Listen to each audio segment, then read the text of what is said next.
Os voy a contar un cuento que forma parte del proyecto que os decía, de Cuentos de aquí y allá, el que hacía cuando estaba trabajando en el Ayuntamiento de Valdepeña. Dicen que hace mucho tiempo había un pueblo en el sur de Asia donde vivía un señor muy anciano, al que llamaban Tano.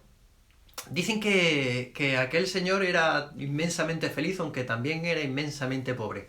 Aquel señor tenía solamente un pequeño pedazo de tierra, una mula a la que quería más que a su propia vida, que llamaba Parsimonia, y un carro medio desvencijado. Aquel señor se dedicaba a cultivar la poca tierra que tenía y a montar el fruto en su carro para llevarlo a los mercados y tratar de vender algo. Cada día iba a un pueblo diferente, iba recorriendo los caminos con sus verduras, sus hortalizas y sus frutas para intentar sacar algo con lo que poder vivir.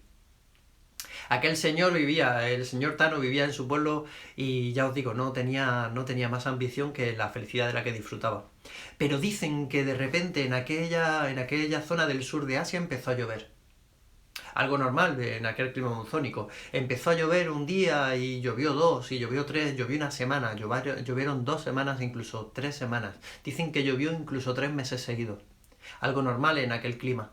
Pero dicen que llovía con tantas ganas, con tanta furia, que no paraba de llover. Y pasados esos 3 meses habituales de lluvia, siguieron lloviendo otros tres. Y después otros tres. Poco a poco las aguas fueron saliendo de sus cauces y fueron inundando los campos. Y poco a poco salieron de los campos y fueron inundando los caminos, aislando los pueblos. Y poco a poco iban saliendo de los caminos y acercándose a las casas. Dicen que el tío Tano, al no saber nadar, tuvo miedo de poderse ahogar. Así que tomó sus pocas pertenencias, se subió al carro e invitó a subir a su carro a sus familias. Pero cuando se montaron los familiares en el carro, le preguntaron al tío Tano que si podían también llevarse a sus otros familiares. El tío Tano le dijo que por supuesto, así que se fueron subiendo poco a poco cada vez más gente en aquel carro desvencijado.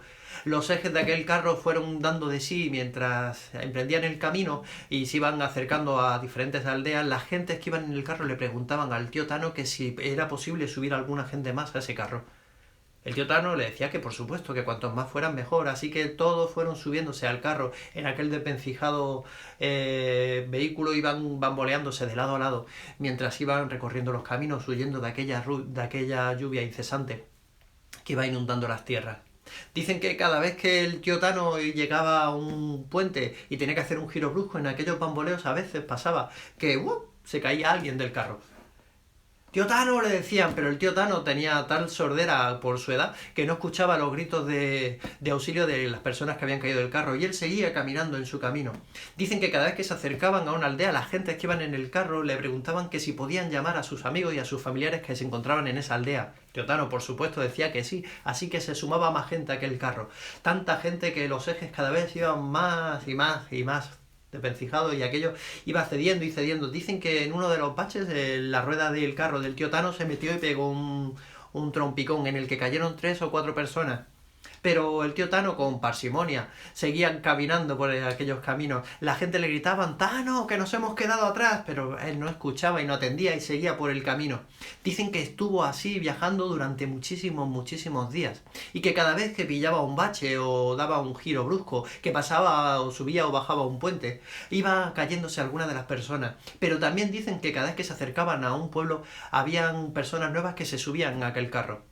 Dicen que estuvieron viajando durante tanto tiempo que al final recorrieron desde el sur de Asia, donde estaba el pueblo originario del tío Tano, recorrieron toda Europa, llegando hasta la mismísima península ibérica. Dicen que cuando llegaron aquí el carro estaba tan sumamente estropeado que en uno de los baches las ruedas salieron disparadas, el carro cayó al suelo y Parsimonia se vio liberada de su carga. Así que el tío Tano y los ocupantes de aquel carro decidieron quedarse a vivir donde el carro se destruyó. Y allí decidieron asentarse y hacer de aquello su casa. Y fueron tremendamente felices, igual que eran en la aldea donde vivían en origen. Dicen que desde entonces a aquellas personas que viajaban con el tío Tano les llaman los hijos del tío Tano. Los hijitanos. Y cuentan que esta es una de las posibles explicaciones de cómo el pueblo gitano fue recorriendo toda Europa, desde el sur de Asia hasta llegar a España. Dicen que el tío Tano, después de estar viviendo mucho tiempo, notó que de repente empezaba a llover. Cayó una gota fría de aquellas que suelen pasar a veces. de esas que tuvimos el año pasado, y que el tío Tano recuerda aquello de las inundaciones y que en una de esas se montó en uno de los barcos que viajaban a América. Y viajó y se quedaron allí también. Por eso dicen que podemos encontrar a los hijos del tío Tano no solamente en Europa y en Asia, sino que además los podemos encontrar en el continente americano. Y esta es la historia del viaje del tío Tano. Y colorín colorete, por la chimenea sale un cohete.